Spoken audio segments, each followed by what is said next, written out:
Et si le sauveur de la fin des temps ne vivait pas dans le confort? Et s'il n'était ni reconnu, ni respecté, ni attendu par les hommes, mais ignoré, pauvre, seul et intérieurement brisé? Avant d'être un signe pour l'humanité, le Mahdi est d'abord une épreuve vivante, un homme façonné dans le silence, dans l'oubli et dans la douleur. Abonne-toi dès maintenant à la chaîne Témoins d'Allah, surtout si tu nous regardes depuis la France, la Suisse, la Belgique ou le Canada, car ces rappels s'adressent particulièrement aux cœurs éveillés du monde francophone. Aujourd'hui, découvrons comment vivra le Mahdi avant la nuit de sa réforme. Un jeune homme solitaire, pauvre, perdu, sans avenir apparent et sans personne pour le soutenir. Un jeune homme invisible aux yeux du monde. Il existe des hommes que le monde voit sans vraiment les regarder. Des silhouettes qui traversent les rues, les lieux de travail, les transports, sans laisser de traces dans la mémoire collective. Le Mahdi avant la réforme est de cela. Avant la réforme, il n'est pas un héros. Il n'a rien de spectaculaire, rien qui attire l'attention, rien qui provoque l'admiration spontanée. Il n'entre pas dans une pièce en imposant le silence. Il ne dégage pas cette assurance que les foules aiment suivre. Il n'a pas ce charisme tapageur qui séduit rapidement, mais s'épuise tout aussi vite. Au contraire, il est discret, presque effacé. Quand il marche parmi les gens, il se fond dans la masse. Son visage ne s'imprime pas dans les esprits. Son passage ne laisse pas de traces visibles. Il pourrait disparaître du jour au lendemain sans que personne ne s'en étonne vraiment. Il parle parfois, oui, mais ses paroles n'ont pas d'écho. Elles se perdent dans le bruit ambiant, étouffées par des voix plus sûres d'elles, plus bruyantes, plus confiantes. On l'interrompt, on ne l'écoute pas jusqu'au bout. On passe à autre chose. Non pas parce que ce qu'il dit est vide, mais parce que le monde écoute rarement ce qui est profond, quand cela ne vient pas avec une mise en scène. Il travaille, il fait ce qu'il peut avec ce qu'il a. Il se lève tôt, rentre tard. Il donne des efforts qui ne sont jamais remarqués. Il accepte des tâches que d'autres refusent. Il encaisse sans se plaindre. Et pourtant, aucune reconnaissance ne vient. Pas de félicitations, pas de promotion. Pas même un regard qui dirait « J'ai vu ce que tu as fait ». Le Mahdi avant la réforme apprend très tôt ce que beaucoup n'apprennent jamais. Le monde n'est pas juste. Le mérite ne garantit rien. La sincérité ne protège pas de l'oubli. Les portes se ferment devant lui. Pas brutalement, mais lentement, silencieusement. Une opportunité qui n'arrive jamais, un appel qui ne vient pas. Une promesse qui se dissout dans le temps. Il ne possède aucun réseau. Personne pour parler en son nom. Personne pour le recommander. Personne pour lui dire « Viens, je vais t'aider ». Il regarde autour de lui et voit des gens moins compétents avancer plus vite. Des gens moins profonds être plus écoutés. Des gens moins sincères être plus soutenus. Et parfois, une question traverse son esprit. Pourquoi moi? Mais cette question reste sans réponse immédiate. Car ce silence fait partie de l'épreuve. Il n'appartient à aucun cercle puissant. Il n'est pas invité aux réunions importantes. Il n'est pas consulté quand les décisions se prennent. Il est toujours en périphérie, jamais au centre. Et cette position marginale forge quelque chose de très particulier en lui. Il apprend à observer. Quand on est invisible, on voit ce que les autres ne voient pas. On entend ce que les autres n'écoutent plus. On comprend les mécanismes cachés, les hypocrisies, les jeux d'influence. Le Mahdi avant la réforme observe le monde sans y être pleinement intégré. Il voit la superficialité des relations. Il voit la fragilité des alliances humaines. Il voit à quelle vitesse l'admiration peut se transformer en rejet. Cette invisibilité n'est pas une erreur. Elle n'est pas une injustice aléatoire. Elle est une protection. Car si le Mahdi était exposé trop tôt, il serait détruit. S'il était mis en avant d'être prêt, le monde le façonnerait à son image, pas à la sienne. Il serait contraint de jouer un rôle, d'entrer dans des compromis, de plaire. Alors il est caché, caché derrière une vie ordinaire. Caché derrière un quotidien sans éclat, caché derrière l'image d'un homme sans importance, comme une braise sous la cendre. À l'extérieur, rien ne laisse penser qu'un feu existe. Tout semble froid, inerte, insignifiant. Mais à l'intérieur, quelque chose brûle. Une tension silencieuse, une sensibilité inhabituelle à l'injustice, une douleur profonde face à la corruption du monde, une incapacité à se satisfaire du superficiel. Il ne sait pas encore ce que tout cela signifie. Il ne met pas de mots précis dessus. Il ressent seulement qu'il n'est pas à sa place. Partout et nulle part à la fois. Cette invisibilité lui apprend l'humilité. Pas celle qu'on affiche, mais celle qu'on subit. Celle qui naît quand on n'a rien pour se valoriser aux yeux des autres. Il apprend à ne pas dépendre du regard des gens, car s'il en dépendait, il se serait déjà brisé. Jour après jour, il construit une solidité intérieure que personne ne soupçonne. Une résistance au rejet, une capacité à avancer sans applaudissements, une fidélité à ce qu'il est, même quand personne ne le valide. Le monde le croit insignifiant. Mais le monde se trompe souvent sur ce qui compte vraiment. Et dans cette existence discrète, presque effacée, quelque chose se prépare lentement, sans bruit, sans témoin, dans l'ombre, à pauvreté comme épreuve et purification. La vie du Mahdi avant la réforme est une vie de manque. Un manque qui ne se limite pas à l'argent, mais qui infiltre chaque recoin de son existence. Manque de moyens, manque de stabilité, manque de sécurité. Il ne vit pas dans la misère spectaculaire qui choque les regards. Il vit dans cette pauvreté discrète, quotidienne, celle que personne ne remarque vraiment, mais qui use lentement l'âme, celle qui oblige à compter, à renoncer, à calculer chaque décision. Il connaît les fins de mois qui semblent ne jamais finir, les factures qui s'accumulent, les choix impossibles entre l'essentiel et le nécessaire. Il connaît cette tension permanente dans le corps, cette vigilance constante qui empêche de se reposer pleinement. L'avenir n'est pas une promesse pour lui, c'est une source d'angoisse. Il ne se projette pas à long terme. Il avance par étapes courtes, parfois même par journée. Demain suffit déjà comme inquiétude. Il a connu cette humiliation silencieuse que peu osent avouer, celle de devoir demander. Ou pire encore, celle d'espérer sans oser demander. Il a connu le regard gêné des autres, les phrases maladroites, les silences lourds quand l'argent devient un sujet qu'on évite. Et pourtant, quelque chose d'étrange se produit en lui. Cette pauvreté, au lieu de le détruire, commence à le dépouiller. Elle enlève couche après couche ce qui attache les hommes au monde. Il apprend très tôt que le confort est fragile, que la sécurité matérielle peut disparaître du jour au lendemain, que s'appuyer sur les possessions est une illusion. Là où d'autres s'attachent, lui se détache. Il regarde ceux qui courent après l'argent, le statut, l'image, et il voit la peur qui les anime. La peur de perdre, la peur de descendre, la peur de ne plus exister aux yeux des autres. Lui, il a déjà perdu. Ou plutôt, il n'a jamais vraiment possédé. Et cela change tout. Car celui qui n'a rien à défendre matériellement commence à défendre autre chose, sa dignité intérieure, sa sincérité, son intégrité. La pauvreté devient alors une purification lente mais radicale. Elle le prive des illusions, elle l'empêche de croire que le bonheur se négocie. Elle lui interdit d'idéaliser le pouvoir, car il en voit le prix caché. Il comprend que beaucoup de compromissions commencent par un besoin, un manque mal assumé, une peur de manquer demain, mais lui apprend à vivre avec ce manque, à l'apprivoiser, à ne pas le laisser dicter ses valeurs. Car celui qui n'a rien ne peut être acheté, ne peut être corrompu, ne peut être manipulé par la promesse d'un confort. On ne peut pas lui dire « fais cela et tu auras plus », car il a déjà vécu avec moins, et il a survécu. Cette pauvreté forge une liberté intérieure que peu comprennent. Extérieurement, il semble limité, coincé, dépendant de circonstances étroites. Mais intérieurement, il se libère, il n'en vit plus, il ne convoite plus. Il observe le monde avec une distance nouvelle. Il voit comment l'argent façonne les relations, comment il impose des silences, comment il dicte les loyautés. Et il comprend une chose essentielle. Beaucoup de liens humains sont conditionnels. Quand on a quelque chose à offrir, on est entouré. La pauvreté lui enseigne aussi la patience. Pas la patience idéalisée, mais la patience forcée, celle qu'on n'a pas choisie. Attendre, encore attendre, supporter des délais interminables, accepter que certaines choses ne dépendent pas de lui. Il apprend à vivre sans contrôle total, à lâcher prise sur ce qu'il ne maîtrise pas, à développer une endurance intérieure. Chaque jour sans amélioration visible est une leçon silencieuse. Chaque effort non récompensé est une purification supplémentaire. Le Mahdi avant la réforme ne se plaint pas beaucoup, non pas parce qu'il ne souffre pas, mais parce qu'il comprend intuitivement que cette épreuve a un sens, même s'il ne peut pas encore le nommer. Il sent que cette pauvreté les vide de l'intérieur, qu'elle retire ce qui est superflu, qu'elle laisse apparaître l'essentiel. Il devient plus sensible à la douleur des autres, plus attentif aux petits signes, plus conscient de la fragilité humaine. Il n'idéalise plus les puissants.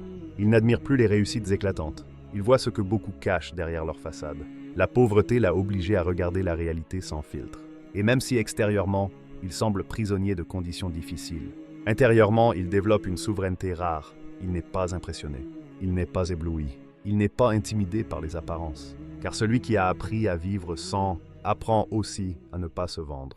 Et dans cette vie marquée par le manque, quelque chose continue de se transformer en profondeur, lentement, sans éclat, mais de manière irréversible.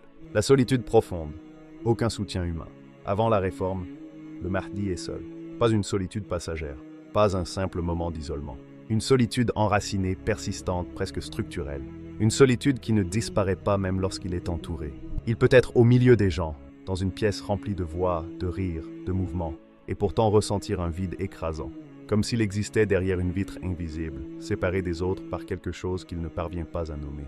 Il ne trouve aucune épaule sur laquelle s'appuyer, aucune présence capable de porter, ne serait-ce qu'un instant, le poids qu'il porte en lui. Ses proches le regardent, sans vraiment le voir. Ils entendent ses paroles, mais ne perçoivent pas ce qu'elles cachent. Lorsqu'il tente d'exprimer son malaise, il se heurte à l'incompréhension. On lui dit de relativiser, de faire comme tout le monde, de ne pas trop penser. Mais ce qu'il ressent n'est pas une simple inquiétude. C'est une profondeur intérieure que peu peuvent supporter. Parfois, ceux qui devraient être les plus proches doutent de lui, de ses capacités, de sa vision, de sa manière d'être. Ils ne voient pas en lui quelqu'un de spécial. Ils voient quelqu'un de trop silencieux, trop sensible, trop différent. Et cette incompréhension est plus douloureuse que le rejet direct, car elle vient de là où l'on espérait du soutien. Il porte en lui un poids que personne ne voit, pas un poids matériel, un poids invisible, mais constant. Une tristesse sourde, difficile à expliquer. Pas une tristesse spectaculaire, mais une mélancolie profonde. Comme si son âme savait quelque chose que sa raison n'arrive pas encore à formuler. Il se réveille parfois avec une fatigue qui ne vient pas du corps. Une lassitude intérieure, comme s'il avait déjà vécu trop de choses. Alors même que sa vie semble ordinaire, il ressent une responsabilité étrange. Une pression sans origine claire. Un sentiment diffus que quelque chose dépend de lui, sans savoir quoi. Ce poids ne le quitte presque jamais. Il l'accompagne dans ses moments de calme, comme dans ses périodes d'agitation. Il devient une présence permanente. Il se sent différent, mais sans pouvoir expliquer cette différence. Il ne se sent pas supérieur. Il ne se sent pas meilleur. Il se sent décalé. Ses réactions ne sont pas celles qu'on attend. Ses priorités ne correspondent pas à celles des autres. Ce qui passionne le monde le laisse souvent indifférent. Et ce qui l'habite profondément semble insignifiant aux yeux des autres. Il ressent confusément une mission. Pas une mission claire, pas une vision définie. Plutôt une orientation intérieure. Une attirance vers quelque chose de plus grand que lui, une incapacité à vivre uniquement pour lui-même. Mais cette mission n'a pas encore de forme, elle n'a pas de nom, elle ne s'est pas encore révélée, et cette absence de clarté rend la solitude encore plus lourde. Car comment expliquer ce qu'on ne comprend pas soi-même? Comment demander de l'aide pour un fardeau qu'on ne peut décrire? Alors il se tait, il garde pour lui ce tumulte intérieur, il sourit quand il le faut, il fait semblant d'aller bien, il apprend à contenir, à supporter, à avancer sans soutien émotionnel réel. Cette solitude devient l'une des plus grandes douleurs de son existence. Non pas parce qu'il aime être entouré, mais parce qu'il ressent intensément le besoin d'être compris. Et ce besoin reste insatisfait. Pourtant, cette solitude n'est pas un accident. Elle n'est pas le signe d'un échec. Elle est nécessaire. Car celui qui devra un jour porter les attentes de milliers, voire de millions de personnes, ne peut dépendre émotionnellement de quelques individus. Celui qui devra entendre des voix contradictoires, supporter des critiques violentes, faire face à l'ingratitude et à la trahison, doit d'abord apprendre à se tenir seul. Cette solitude forge une autonomie intérieure rare. Elle oblige à développer un dialogue intérieur profond.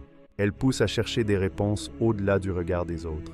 Le Mahdi avant la réforme apprend à ne pas se définir par l'approbation, à ne pas mesurer sa valeur à la compréhension qu'on lui accorde, à rester debout même quand personne n'applaudit. Il apprend à marcher sans être porté, à avancer sans être encouragé, à continuer même lorsque le doute vient de l'intérieur. Et dans cette marche solitaire, dans ce silence prolongé, quelque chose s'affermit en lui, une solidité invisible, une endurance émotionnelle, une capacité à supporter l'isolement sans se perdre. Car celui qui devra guider les foules doit d'abord apprendre à marcher seul, perdu, sans avenir, mais préparé en secret. Aux yeux du monde, le Mahdi n'a pas d'avenir. C'est du moins ce que tout semble indiquer. Quand on observe sa trajectoire de l'extérieur, rien ne rassure. Aucune progression linéaire, aucune réussite stable, aucune promesse claire, pas de carrière qui décolle, pas de reconnaissance professionnelle, pas de projet solide qui inspire confiance. Il avance puis recule, il commence puis s'arrête, il espère, puis voit ses attentes s'effondrer. À force, même ceux qui l'entourent finissent par poser une étiquette silencieuse sur lui. Il ne sait pas où il va, il n'a pas trouvé sa voie, il est perdu. Et parfois, dans ces moments de solitude, il se pose lui-même la question « Pourquoi suis-je ainsi ? Pourquoi rien ne se stabilise ? Pourquoi ai-je l'impression d'être toujours en décalage avec le rythme du monde ?» Il regarde les autres construire, avancer, s'installer. Il voit des trajectoires claires, des chemins balisés, des réussites visibles. Et il se compare, malgré lui. Cette comparaison fait mal, car elle donne l'impression d'un retard irrattrapable, d'un train manqué, d'un potentiel gaspillé. Mais cette lecture est incomplète. Ce que le monde interprète comme de l'errance est en réalité une phase de désorientation nécessaire. Car on ne prépare pas un homme destiné à porter une transformation profonde avec une vie ordinaire. Chaque échec qu'il traverse n'est pas un simple accident. Chaque chute contient une leçon précise, même s'il ne la comprend pas sur le moment. Il postule, mais n'est pas retenu. Il s'investit, mais n'est pas récompensé. Il donne, mais ne reçoit pas en retour. Ces expériences répétées pourraient briser beaucoup d'hommes. Mais chez lui, elles produisent autre chose. Elles l'obligent à regarder en lui plutôt qu'à l'extérieur, à chercher une stabilité qui ne dépend pas des circonstances, à construire une identité qui ne repose pas sur un statut. Chaque porte fermée agit comme un filtre. Elle l'empêche d'entrer dans des voies qui l'auraient détourné de ce qu'il doit devenir. Elle le protège de succès prématurés qui auraient nourri l'ego avant la maturité. Car le succès avant la préparation est souvent une catastrophe déguisée. Chaque humiliation qu'il subit est un entraînement discret. Être ignoré, être sous-estimé, être traité comme insignifiant. Tout cela forge une résistance intérieure, une capacité à encaisser sans exploser, à continuer sans reconnaissance. Il apprend la patience, non pas comme une vertu abstraite, mais comme une nécessité quotidienne. Attendre sans savoir combien de temps, persévérer sans garantie de résultat. Cette patience n'est pas passive, elle est active intérieurement. Il apprend à observer ses réactions, à maîtriser ses impulsions, à contenir sa colère quand l'injustice est flagrante, à retenir ses mots quand il pourrait détruire plutôt que construire. Il apprend la maîtrise de soi dans les conditions les plus difficiles, quand personne ne regarde. Il apprend à avancer seul, pas à pas, à se relever sans applaudissements, à continuer même quand la motivation disparaît. C'est dans cette phase que quelque chose bascule profondément en lui. Il commence à ne plus mesurer sa valeur à ce qu'il accomplit visiblement. Il cesse de définir son identité par un titre, un rôle ou une réussite. Il développe une intériorité dense, une profondeur que peu soupçonnent. Pendant que le monde le croit perdu, il apprend à lire les signes, à comprendre les cycles, à discerner ce qui est durable de ce qui est éphémère. Il voit comment les succès rapides produisent des hommes fragiles. Il observe comment l'échec, lorsqu'il est traversé sans amertume, produit une solidité rare. Cette période sans avenir apparent est en réalité une période de dépouillement. Tout ce qui n'est pas essentiel tombe. Les illusions, les attentes irréalistes, les rêves nourris par l'ego plutôt que par le sens. Il apprend à vivre sans certitude, sans garantie, sans plan clair. Et dans cette absence de plan humain, quelque chose d'autre se construit. Une disponibilité intérieure totale, une capacité à répondre quand le moment viendra, une souplesse que les trajectoires rigides n'ont pas. Car celui qui croit savoir exactement où il va résiste souvent au changement. Mais celui qui a été dépouillé de ses plans devient capable d'accueillir une direction qu'il n'aurait jamais imaginée. Le Mahdi avant la réforme est perçu comme perdu. Mais en réalité, il est désencombré. Il n'est plus attaché à une image de lui-même. Il n'est plus prisonnier d'un scénario précis. Il est malléable intérieurement, mais inébranlable sur l'essentiel. Et pendant que le monde continue de le sous-estimer, quelque chose se façonne en silence, sans témoin, sans reconnaissance, sans bruit. Une formation invisible, lente, exigeante. Une préparation que seuls les cœurs patients peuvent traverser, sans abandonner. La veille de la nuit de la réforme. Il existe un moment dans certaines vies où l'on ne tombe plus brutalement. On ne lutte plus, on ne crie plus, on s'éteint lentement. La veille de la nuit de sa réforme, le Mahdi atteint ce point précis. Le point le plus bas, mais aussi le plus silencieux. Il est épuisé, pas seulement physiquement, épuisé de l'intérieur. Son corps continue de fonctionner, mais son âme est lourde. Chaque geste demande un effort démesuré. Chaque journée ressemble à une répétition sans saveur. Il n'a plus l'énergie de se battre contre ce qui lui échappe. Il n'a plus la force de nourrir des espoirs qu'il a vus s'effondrer trop souvent. Il est fatigué intérieurement, fatigué d'attendre, fatigué d'expliquer, fatigué de croire que les choses finiront par s'arranger. Cette fatigue est différente de tout ce qu'il a connu auparavant. Ce n'est pas une crise, ce n'est pas une colère. C'est une lassitude profonde, presque paisible. Il ne se révolte plus contre le monde. Il ne cherche plus à prouver quoi que ce soit. Il n'essaie plus de convaincre. Quelque chose en lui a lâché. Il est presque résigné. Non pas dans le sens d'un abandon désespéré, mais dans le sens d'un renoncement total à toute attente humaine. Il n'attend plus rien du monde. Plus d'aide, plus de reconnaissance, plus de validation. Il a compris sans amertume que le monde ne viendra pas le sauver, que les structures humaines sont limitées, que les promesses implicites de la société sont fragiles. Il cesse de chercher à être vu. Il cesse de vouloir être compris. Il cesse même d'espérer être soutenu. Il ne demande plus l'aide des hommes, parce qu'il a appris, parfois dans la douleur, que cette aide arrive souvent avec des conditions, des attentes, des déceptions.